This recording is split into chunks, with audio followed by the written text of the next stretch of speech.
वालेकुम सलाम अस्सलाम वालेकुम नाज़रीन कराम। आज जो हम जो जो ड्रामाबाजी इस वक्त इस्लामाबाद में हो रही है, पहले तो सिंध हाउस पे हमला है और इसके अलावा जो धमकियां दी जा रही हैं उस सब पर हम बात करेंगे। प्रेस कॉन्फ्रेंस की है उन्होंने बिलावल भुट्टो जरदारी साहब ने, तो ये कहा है कि अगर 21 तारीख जो कि मंडे का दिन है, जी। अगर वो उन्होंने तहरीक अदम इस्तेमाल टेबल नहीं की मैंने स्पीकर साहब ने, तो वो वहीं धरना दे के बैठ जाएंगे। तो ये बड़ी धमकी है। तो पहले लेकिन पहले हम ये अपने कामरान चौधरी साहब मौजूद हैं। कामरान चौधरी साहब हमारे साथ। जी कामरान चौधरी साहब अस्सलाम वालेकुम। आपको खुशामदीद कहते हैं अपने प्रोग्राम सच बात में। फरमाइए कि सिंध हाउस पर जो कल जो वाक़या हुआ उस पर उसकी तफसील हमें बता दीजिए, और दूसरी ये बात बताइए कि ये जो जो हुकूमती अरकान हैं इनकी बॉडी लैंग्वेज क्या है। जी जी मिर्जा साहब, बहुत शुक्रिया आपका। एक तो इस्लामाबाद में जो सियासी माहौल है वो मौसम की शिद्दत के साथ जो है वो शदीद गर्म हो चुका है। इस्लामाबाद में अपोजिशन की जानब से जो तहरीक अदम एतमाद पेश करने के बाद जो मामला हुआ है, उसके बाद पाकिस्तान तहरीक इंसाफ जो कि हुकूमत में है उसमें जो है वो सियासी हलचल काफी हद तक बढ़ चुकी हुई है। आज भी इजलास हुआ है वज़ीर आज़म की तरफ, उसी तरह से गुज़श्ता रोज भी ये इजलास हुआ है। रात देर तक जो है वो मीटिंग का सिलसिला जारी रहा है।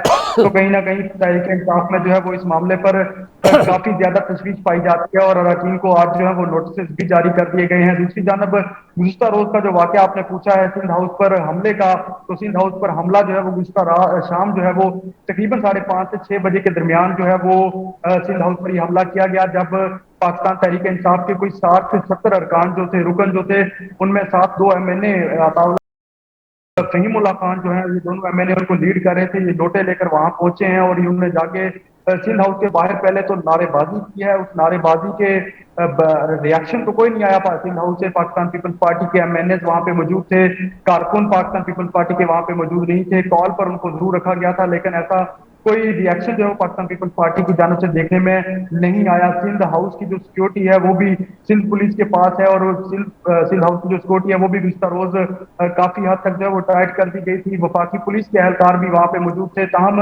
ये अगर मैं थोड़ा सा इसका बैकग्राउंड आपको बताऊं मिर्जा साहब, तो ये minister enclave red zone Islamabad का इलाका है। पार्लियामेंट हाउस, वजीर आजम हाउस से चंद मिनट के फासले पर एक बड़ा निजी होटल है, उसके सामने ये मिनिस्टर इनक्लेव है। मिनिस्टर इनक्लेव का जो मेन रास्ता है उसी रास्ते पर जो है वो Sindh house, Punjab house, KPK house और बलोचिस्तान हाउस जो है वो मौजूद हैं। जब मिनिस्टर इनक्लेव में ये कारकुन दाखिल हुए हैं तो वफाकी पुलिस की जानब से उन्हें किसी भी तरह की जो है वो दुश्वारी का सामना नहीं करना पड़ा, उन्हें अंदर जाने दिया गया है। जब वो सामने गए हैं जाकर उन्होंने एहतजाज शुरू किया है, और उसके बाद जब ये दोनों MNAs की जानब से जो है वो सिंध हाउस का मेन गेट जो है वो फलांगने की कोशिश की गई है, तो तब जो है वो जाकर वफाकी पुलिस के एहलकार जो है वो हरकत में आए हैं। और उसके बाद वजीर दाखिला ने एक नोटिस लिया जो बयान मीडिया में चला, जिसके बाद जो है वो इन दोनों MNAs को गिरफ्तार भी कर लिया गया। और उसके बाद 15 से 12 जो अरकान है उनको भी साथ गिरफ्तार किया गया सिंध हाउस के सामने से। चंद ही मिनट के बाद जो है वो तकरीबन आधा पौना घंटा गुजरा होगा, इनको थाना सेक्रेटेरिएट में जब मुंतकिल किया गया है, तो वजीर आजम के जमावने खुसूसी हैं शहबाज गिल, ये उनको जाकर जो है वो शख्सी जमानत पर रिहा भी करवा रहा है। सिंध हाउस का मेन गेट था, उसका एक हिस्सा जो है वो तोड़ा है, बाहर जो है वो रास्ता बंद किया गया है सिंध हाउस की सिक्योरिटी की जानब से। उस रास्ते को जो ब्लॉक किया गया है उसको पहले इन्होंने वहां से खोलने की कोशिश की है, फलांगने के बाद जब ये मेन हाउस, सिंध हाउस के मेन गेट पर पहुंचे हैं, तो मेन गेट पर जब इन्होंने पहले तो टांगों और लातों से जो है वो उनको खूब वहां पे शोर शराबा किया, और उसके बाद इसका एक हिस्सा गिरा है नीचे, जिसको बाद में रात को जो है वो वेल्डिंग करवाने की जो फुटेज है वो भी पाकिस्तान पीपल्स पार्टी की जानब से सिंध हाउस की वो जारी की गई, और उसमें वाजे देखा जा सकता था कि एक जो है वो गेट का एक हिस्सा जो है वो गिराया गया है कारकुनों की जानब से। तोड़ फोड़ का ये अमल जो था वो इस हद तक ज्यादा इसमें जो है वो इस वजह से नुकसान नहीं हो सका, क्योंकि सिंध हाउस के अंदर जाने से इनको जो है वो रोक दिया गया था मेन गेट पर। और सबसे बड़ा जो अहम मसला था जिस पर जो है वो सिंध हाउस में मौजूद जो पुलिस एहलकार थे वो उनको रोकने में जो दुश्वारी का सामना था वो ये था कि सिंध पुलिस जो है वो सिंध हाउस में सिक्योरिटी के जिम्मेदारियां फराज अंजाम दे रही है। वफाकी पुलिस जो है वो सिंध हाउस के बाहर मिनिस्टर इनक्लेव में तो मौजूद है, लेकिन सिंध हाउस को जो सिक्योरिटी प्रोवाइड कर रही है तो वो कहीं ना कहीं पे सिंध पुलिस उसकी जिम्मेदार थी। और वफाकी पुलिस और सिंध पुलिस के दरमियान जो कंफ्यूजन वहां पे पैदा हुई है कि कहीं ना कहीं वफाकी दारुल हुकूमत इस्लामाबाद की टेरिटरी में अगर सिंध पुलिस कोई ऐसी कार्रवाई करती है जिसमें कारकुनान को गिरफ्तार किया जाता है या रोका जाता है या उन पे आंसू गैस शेल फेंके जाते हैं, तो आईनी कोई नया एक जो है वो बहस शुरू हो जाएगी और एक आईनी आदम जो है वो क्या सिंध पुलिस जो है वो यहाँ पे कार्रवाई कर सकती है। तो उस हवाले से सिंध पुलिस की जानब से काफी हद तक जो है वो मामला को रिलैक्स रखा गया। ताहम वफाकी पुलिस की जानब से जो है वो फैसिलिटेशन का जो एक नुक्ता जिसे कहा जा सकता है, एक पॉइंट कहा जा सकता है, वो देखने में जरूर आया कि पहले तो उनको जाने दिया गया, जब मेन गेट पर हमला कर दिया गया, गेट तोड़ दिया गया, उसके बाद उनको गिरफ्तार किया गया और फिर आधे घंटे के बाद ही शख्सी जमानत पर अच्छा, उनको अब रिहा ये भी एक कर बड़ा दिया गया। ख़तरनाक बात हुई है, ये अच्छी बात नहीं हुई है। ये बात इनको यहाँ तक तो ठीक था कि अगर वो दरवाजे के बाहर खड़े होकर वो नारेबाजी करते तो वो उनका हक़ था, लेकिन ये दरवाज़ा तोड़ना ये हक़ नहीं था। अब ये बड़ी संगीन बात है, और इस पर जिन्होंने कहा कि हम सिंध हाउस पे हमला हो गया, ये जुमला भी बड़ा ख़तरनाक है। ये बात काफ़ी ख़राब हो जाएगी बाद में।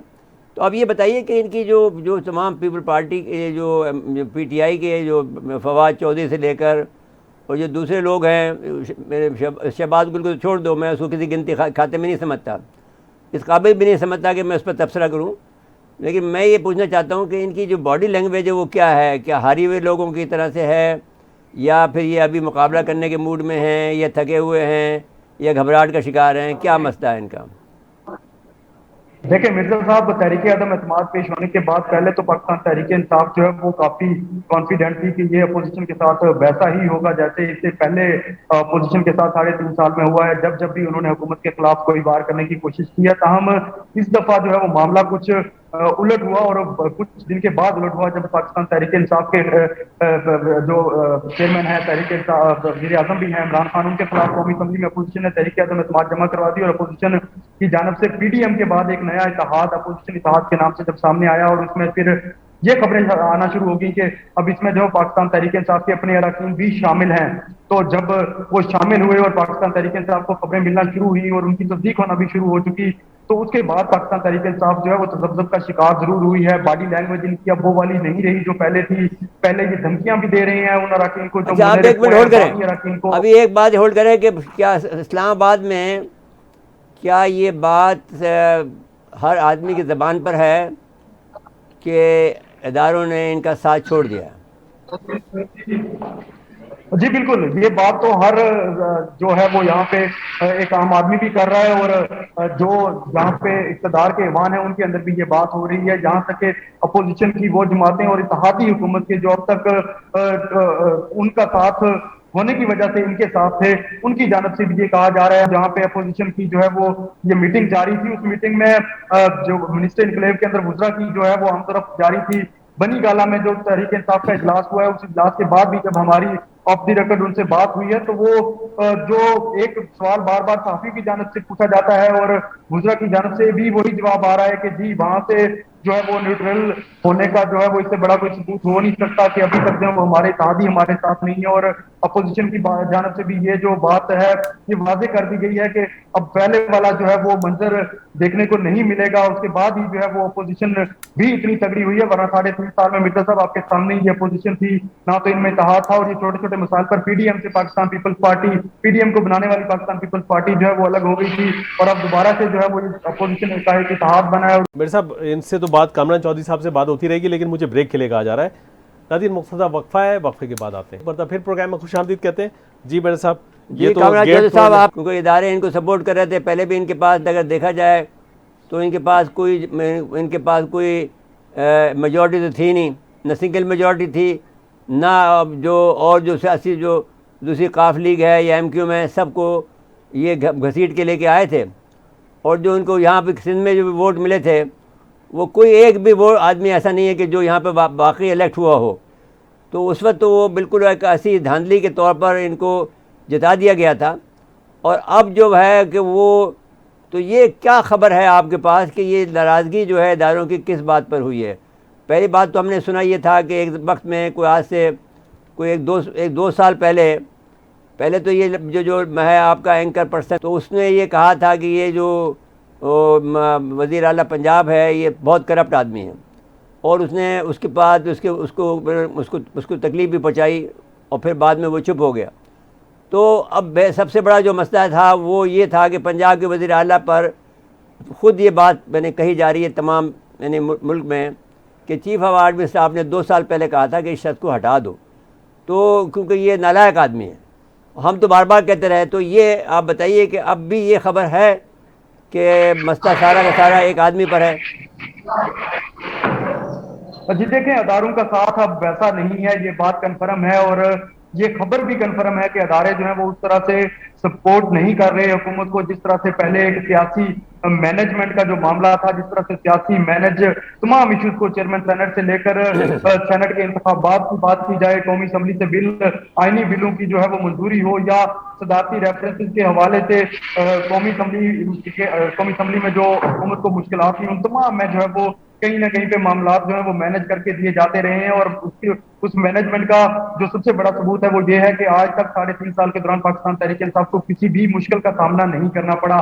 तहम अब सूरत हाल तब्दील हुई है, और सूरत हाल तब्दील होने के बाद आपने जो मंजर खुद भी बयान कर रहे हैं, और जो हालात जिन लोगों के नाम लेकर आप बता रहे हैं कि उन्होंने ये कहा, उनकी बातें सुनकर भी जो है वो आपको इस बात का वाज़ेह पता चल जाना चाहिए कि अब जो है वो रावलपिंडी और इस्लामाबाद में उस तरह से ताल्लुकात नहीं है। अच्छा, अब ये भाई एक और बात मैं पूछना चाहता हूँ कि ऐसा क्या मसला है, मैंने इसका प्राइम मिनिस्टर साहब कहा कि उस्मान बुज़दार में को क्यों नहीं वो हटाते? अगर ये बात अगर चीफ ने भी कह दी हो, और सारे इमरान ने तो जो इमरान जो एंकर पर्सन है उसने सबसे पहले ये बात कही थी कि ये बहुत बड़ा करप्ट आदमी है, और उसको फिर तकलीफ़ से भी गुजारा इन्होंने, और फिर बाद में से चुप करा दिया गया।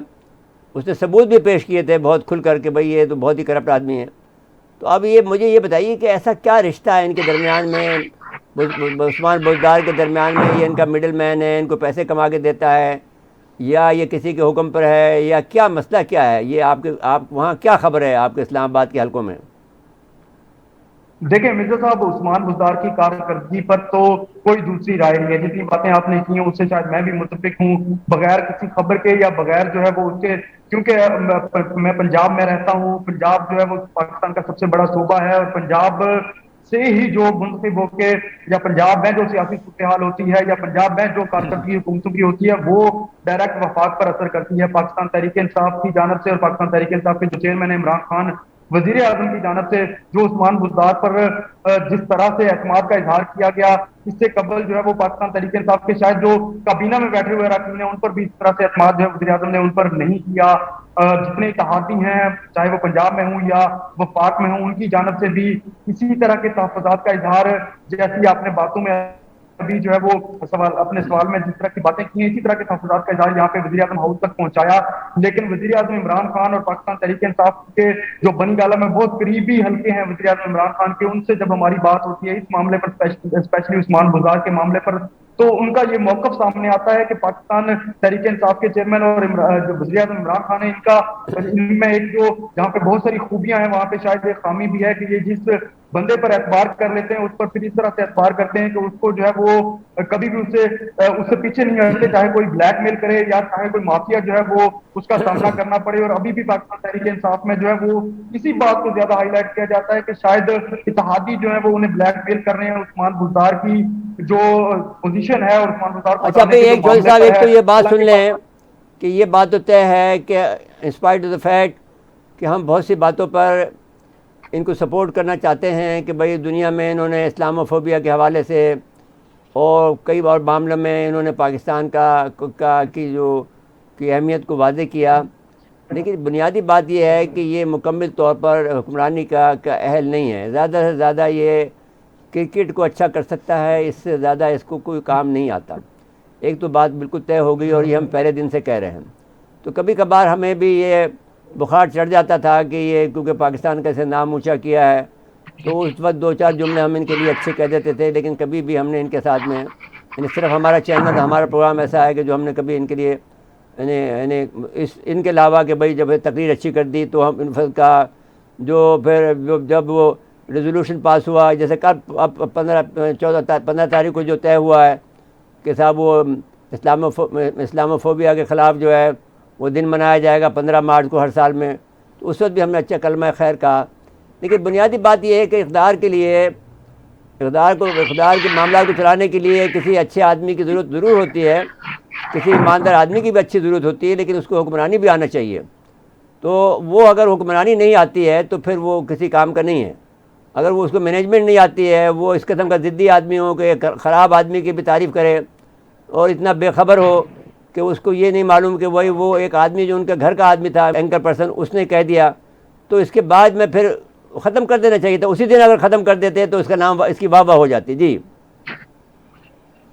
जी मिर्जा साहब, मैं आपकी बातों से बिल्कुल इत्तेफाक करता हूँ। यहाँ पे सारा दिन हम जो है वो इन्हीं ईवानों में घूमते हैं, इन्हीं अरकान के साथ घूमते हैं, इन्हीं काबीना के वुज़रा के साथ जो है वो हमारी बातचीत होती है। तो कहीं ना कहीं पे जो है वो वज़ीर आज़म की तकारीर बहुत अच्छी रही हैं, अवामी हलकों में शायद वो सुनी भी जाती हूँ, आपकी बात से मैं मुकम्मल इत्तेफाक करता हूँ, लेकिन कारकर्दगी जो है वो वाली नहीं रही। अभी महंगाई की मौजूदा सूरत हाल देख ली जाए, माशी इक़्तिसादी अमूर देख लिए जाए, और उसके साथ साथ सबसे बड़ा जो मामला होता है किसी भी सियासी हुकूमत का, जो भी हुकूमत जो है वो हुक्मरानी कर रही हो, उसमें जो है वो सबसे अहम अमूर जो होता है वो ये होता है कि आया उसके अपने अरकान जो है वो उसके साथ हैं। पाकिस्तान तहरीक इंसाफ ने अभी जो सियासी सूरत हाल है, इसमें मैं आपको एक बड़ा दिलचस्प वाक़या सुनाता हूँ कि आज से कोई 5 से 6 माह कबल जो है वो वजारत पेट्रोलियम है यहाँ पे सेक्रेटेरिएट में, जहाँ पे मुख्तलिफ मिनिस्ट्रियाँ हैं, वहाँ पे हम लोग बाहर खड़े हुए थे, जो मिनिस्ट्री वजारत पेट्रोलियम को, एनर्जी की बीट को कवर करते हैं रिपोर्टर्स, तो हमने देखा कि नूर आलम खान पाकिस्तान तहरीक इंसाफ के जो रुकने कौमी असम्बली और आजकल मुनरिफ हैं, और उनके हवाले से पाकिस्तान तहरीक इंसाफ के तर्जुमान और वुज़रा जो है काफी अच्छे अलकाबात से भी उनको नवाज रहे हैं, तो वो वहां पे आके हमारे साथ खड़े हुए हैं और हमने उनसे पूछा कि आप यहाँ पे क्या कर रहे हैं, तो उनकी जानब से जवाब दिया गया कि वजीर तवानाई हमाद अजहर साहब ने उनको जो है वो तकरीबन कुछ 6 महीने के बाद आज मिनिस्ट्री में बुलाया है। 6 महीने से वो टाइम नहीं दे रहे, आज भी मेरी मुलाकात होती है या नहीं अपनी, इस हवाले से मुझे अभी तक नहीं पता, लेकिन मैं यहाँ पे आया हूँ। हमाद अजहर से अभी गैस के हवाले से, मेरे हल्के में गैस के बड़े मसाइल हैं, तो उसके हवाले से बात करनी है। हम वहां पे मौजूद थे, नूर आलम खान साहब अंदर मिनिस्ट्री में गए हैं, कुछ तकरीबन आधा घंटा बैठने के बाद वो बाहर वापस आए हैं, और उन्होंने कहा कि हमाद अजहर साहब अंदर मीटिंग में है, और उन्होंने मुझे कहा कि जी आपको फिर कॉल करके बुला लिया जाएगा। तो ये सूरत हाल इनकी अपने पाकिस्तान तहरीक इंसाफ के MNA की मैं आपको बता रहा हूँ, और ये हमारे आंखों सामने देखा हाल है कि उसको जो है वो नूर आलम खान देखो को भाई कामरान साहब, हम भी वजीर रहे हैं। अब हम जब ये मामला होता था, कितनी भी अहम क्यों ना मीटिंग होती है, कोई भी आज हमारा एडिटर आ जाता था ना, किसी भी अखबार का, छोटे छोटे अखबार का भी एडिटर आ जाता था, तो हम मीटिंग से उठ के आ जाते थे, पहले उससे बात करते थे जो अखबार का एडिटर होता था। उस ज़माने में तो ये जब हम थे 92 में, उस वक्त तो उस ज़माने में टीवी शीवी तो होता नहीं था। अखबार का कोई एडिटर आ जाए तो हम अपनी मीटिंग छोड़ देते, कितनी अहम क्यों ना हो, हम छोड़ के पहले उसको अटेंड करते थे। तो ये अगर वो MNA है तो बहुत बड़ी बात है। जी बिल्कुल जी, देखिए बहुत बड़ी बात है, और उसका जो नतीजा निकला है वो अब सबके सामने है। अब उन पर इल्जाम लगाएं चाहे कुछ भी लगाएं, हम भी यहाँ पे पार्लियामेंट में जो है वो गुज़श्ता 4-5-7 सालों से जो है वो इन्हीं अरकान को जानते हैं, ये मुंतखब होकर आते हैं, इलेक्टेबल्स हैं, इनके साथ इन पर 20 करोड़ का इल्जाम लगाएं या 60 करोड़ का इल्जाम लगाएं, लेकिन सारे के सारे अरकान जो है वो एक जैसे नहीं है। इन अरकान की जो पाकिस्तान तहरीक इंसाफ के साथ एफिलिएशन थी वो गुज़श्ता 3.5 साल में बड़े ये मुखलस रहे हैं, और इन्होंने पाकिस्तान तहरीक इंसाफ को सपोर्ट किया, और पाकिस्तान तहरीक इंसाफ की जानब से इनको जो नुकसान। अच्छा जी, बहुत बहुत शुक्रिया कामरान चौधरी साहब, आपने जो पिक्चर पेश की है वो मैंने वाज़े कर दी है कि जो इस्लामाबाद में जो कुछ भी हो रहा है वो अब ये खुलकर जो है 28 तारीख को या 27 तारीख को सामने आ जाएगा। और चौधरी जो है वो बाकायदा ये कह रहे हैं कि अब भी ये कोशिश अगर चाहें, बजाय इसके कि 10 लाख आदमी लाएं जो उनके पास है नहीं। जिस वक्त ये आए थे वादा करके इंटेलिजेंस अदारों से कि साहब मैं जो है वो 2 लाख आदमी 3 लाख आदमी लाऊंगा, उस वक्त ये 10,000 आदमी लाए थे, जब वो अपने खड़े रहते थे उस कंटेनर पर खड़े होते थे, उस वक्त भी 10,000 आदमी लाए थे, उसके मौलाना के ज़्यादा आदमी थे। तो अब ये 10 लाख आदमी कहाँ से लाएंगे? वो ये कहते हैं भाई आप 12 ही आदमी को बना लो, चौधरी परवेज इलाही कहता है जी, क्योंकि भटकने के, क्योंकि फैसला इन 12-14 लोगों में वही करना है, 10 लाख लोगों में 10 लाख आप कहाँ क्या करेंगे आप? मुझे ब्रेक के लिए कहा जा रहा है। जी बहुत बहुत शुक्रिया आपका कामरान चौधरी साहब, आपने बहुत अच्छी बातें बताई हैं जी मंजरनामा पर। अच्छा जी, ये बात इससे पहले कि आप ब्रेक लें, मैं ये कहता हूँ कि जहाँ उन्होंने जिक्र किया गैस का, तो हमारे यहाँ भी शब बरात के दिन जो है कराची में लोड शेडिंग की गई है, जो काबिल मजम्मत है। और हम यहाँ पर जो सुई गैस के लोग हैं, उनके जो बड़े अफसर हैं, उनको बाकायदा ख़त भी लिखेंगे और मजम्मत भी करेंगे। और जो आदमी बदतमीज़ आदमी बिठा रखा है आपने जो टेलीफोन लाइन पर जिससे बात करें, वो उसको भी सबक सिखाना चाहिए, और उसको पहले अभी ट्रेनिंग पे भेजना चाहिए, कम से कम 6 महीने की, जिसको अदब आदाब आ जाए कि शहरों में रहने का क्या अदब आदाब है। जी मेरे साथ ब्रेक का वक्त हुआ है, ब्रेक के बाद आएंगे तो फिर कुछ सियासी मौज़ूआत और दीगर मौज़ूआत बात करनी है। जी करें नाज़रीन, मुख्तसर वक्फा है, वक्फे के बाद एक बार फिर प्रोग्राम में खुश आमदीद कहते हैं।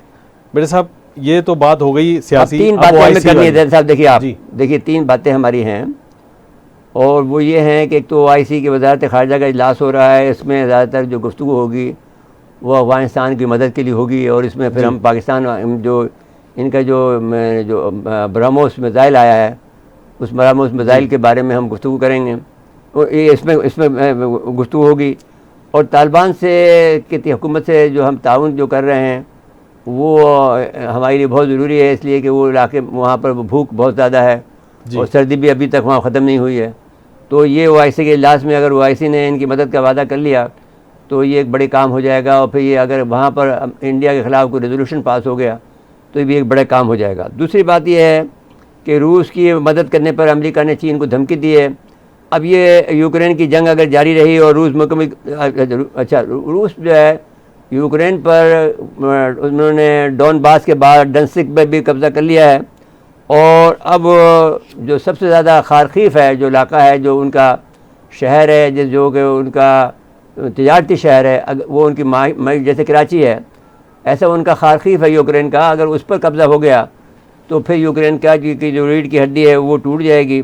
और रूसी इस मामले में कोई जल्दी में नहीं है कि साहब अमेरिका ये कर देगा या वो कर देगा या फ़लाने की मदद आ जाएगी या फ़लाने की मदद आ जाएगी, उससे कोई खौफ उसको नहीं है। वो आराम से अपना काम कर रहा है, जहाँ भी चाहता है वो हमला कर देता है, और जिसको भी चाहता है वो आहिस्ता आहिस्ता कंट्रोल कर लेता है जी। तो उस पर वो अपनी तरफ जा रहा है। अब सवाल ये होता है कि अमेरिका को जो चीन ने धमकी दी है, अब चीन का यहाँ फ़ैसला है कि वो क्या फ़ैसला लेता है, अपने आप को कितना ख़तरे में डालता है, और ये जो इत्तेहाद बना है रूस और चीन का, इसको बरकरार रखता है नहीं रखता। क्योंकि पाकिस्तान को भी धमकी दी गई है, इंडिया को भी धमकी दी गई है कि उसने रूस का तेल का खरीदा तो फिर सज़ा मिलेगी। तो जब पाकिस्तान को धमकी दी है तो पाकिस्तान ने उनका अब ये एक रास्ता निकाला कि उन्होंने जो यूक्रेन में जो इंसानी हक इंसानी हमदर्दी के तहत की मदद के लिए जो है सामान भेज दिया।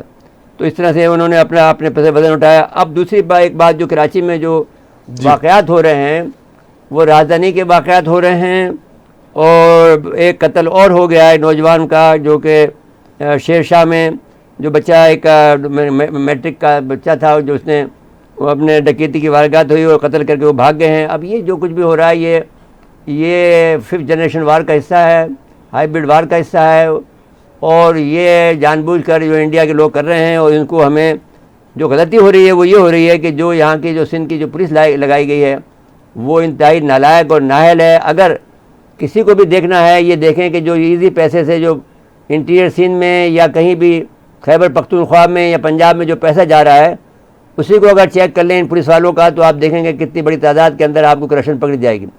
इसके अलावा हम एक बात और कहना चाहते हैं कि हमारा एक NLE है जमील, उसकी जो है मोटरसाइकिल जो है वो चोरी हुई है यहाँ से, और वहाँ का जो SHO है वो कोई खटक है, उसको हम ये कह रहे हैं कि अगर आपने उसकी साइकिल रिकवर करके नहीं दी तो आप ये बात याद रखें कि हमने किसी भी SHO को जो कि अपने आप डाके डलवाता हो, ये चोरी करता हो, ये पैसे लेता हो और हमारे इल्म में आता है तो हमने इसको छोड़ा नहीं ज़िंदगी के अंदर। और आप कभी हम ये अपनी रेड बुक में लिख लेंगे नाम, और ये वक्त कुछ बड़ी दूर नहीं है जिस तरह की हलचल चल रही है कि आपकी बारी किसी वक्त भी आ जाएगी, आपको हटा देंगे और आपको वहाँ जहाँ भेजना चाहिए वहीं भेजेंगे। तो आप फौरी तौर पर आप आपकी जो हमारा STV का जो हमारा NLE है उसकी मोटरसाइकिल लेके दें। अगर आपकी मर्ज़ी के वो चोरी नहीं हो सकती थी तो अगर आपकी मर्ज़ी से नहीं भी हुई है तो भी आप उसको लेके दें, क्योंकि आपको पता होगा कि आपके इलाके में कौन कौन डाके मार रहा है, कौन कौन मोटरसाइकिलें चोरी कर रहा है। और जब आदमी ऐसे हो गया कि ऐसे आदमी पकड़े गए हैं कि जिसमें कहा कि साहब हमने कोई 1 लाख से ज़्यादा मोटरसाइकिलें चोरी की, ऐसे आदमी जब पकड़े गए हैं तो ये क्यों नहीं पकड़ा जाएगा तुम्हारे इलाके का। और जब मैंने एक ज़माने में हमारे एक अजीज़ की जो है उस इलाके में जो नाजाबाद के नहीं, ये जो जहाँ इलाका है आपका नागन चौरंगी के इलाके में मुहर्रम के ज़माने में गाड़ी चोरी हो गई थी, तो मैंने IG से कहा था, सारी रात उस SHO ने छापे मारे थे और गाड़ी को जो है 12 बजे जो है दोपहर को रिकवर करा लिया था, जो एक डब्बा गाड़ी थी ये जी। तो तुम्हें भी ये चाहिए कि वो STV का NLE है, आपका को नहीं निकाला तो ये हम आपके पीछे रहेंगे, आपका ताक़ुब करेंगे, हम आपके पीछे जो हमारे जो नुमाइंदे हैं उनको लगा देंगे, जो नुमाइंदा इस वक्त काम कर रहा है उसको हटाएंगे, किसी और को लगाएंगे ताकि आपका सही माने में आपसे कोई उसका रिश्ता वो भी टूटे। जी मेरे साहब 2 मिनट है, थोड़ा सा वापस आ जाते हैं सियासी मामले पे। जी आ जाइए। अब वज़ीर-ए-आज़म साहब की जो बॉडी लैंग्वेज है वो देखिए जी, वज़ीर-ए-आज़म साहब की बॉडी लैंग्वेज तो मुतमईन है। उन्होंने कहा कि देख लीजिए साहब, ये ज़माना जो है अभी तक उन्होंने प्रेस कॉन्फ्रेंस की है अभी मैंने अभी से मुराद ये है कि वो नहीं शाम में कीजिए। 4 जी। बजे करीब 4:30 बजे उन्होंने कहा है कि साहब ये ज़माना छांगा मांगा का नहीं है, और इस वक्त मैंने सारी दुनिया को पता लग गया है कि ये किस किस्म की सियासत करते हैं चोरी के पैसे से।